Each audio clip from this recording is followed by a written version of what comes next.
Ya, di momen arus balik mudik Lebaran, pempek menjadi buruan masyarakat luar kota untuk dijadikan oleh-oleh.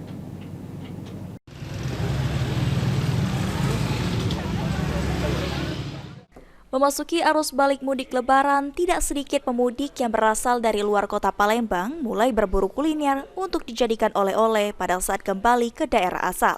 Salah satunya terlihat di sentral penjualan pempek 26 Ilir Palembang. Malah, salah pemudik mengatakan, dirinya bersama keluarga dari Batu Raja sengaja singgah ke kota Palembang untuk berburu kuliner, terutama pempek yang menjadi makanan khas kota Palembang yang nantinya pempek yang dibeli akan dibawa mudik ke kota Bandung. Ini beli pempek untuk kemana kita kirim? Kita mau pulang ke Bandung, oleh-oleh ke Bandung.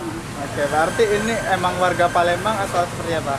Asli Batu Rajo, sengaja kuliner ke Palembang. Oke. Untuk beli oleh-oleh. Berarti emang setiap pulang ke Palembang cari pempek atau seperti apa? Iya, cari pempek dan kulineran. Sementara itu, Liza, salah satu pemilik toko pempek di 26 Ilir mengatakan, pada arus mudik dan arus lebaran, penjual pempek di pasar 26 Ilir mengalami peningkatan omset hingga 50% dibanding hari biasa. Kenaikan omset sendiri diperkirakan akan terus terjadi hingga akhir libur lebaran pada tanggal 15 April 2024. Alhamdulillah rame. Rame lah ya. Melunjak ininya. Pemasukannya melunjak, banyak orang mudik, banyak oleh-oleh. Oke. Oke, biasanya yang mereka beli ini untuk dikirim kemana aja, Mbak?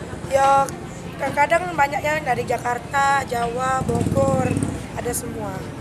Oke, untuk peningkatan omset sendiri berapa persen, Mbak? Kalau peningkatan omset 50% langsung meningkat.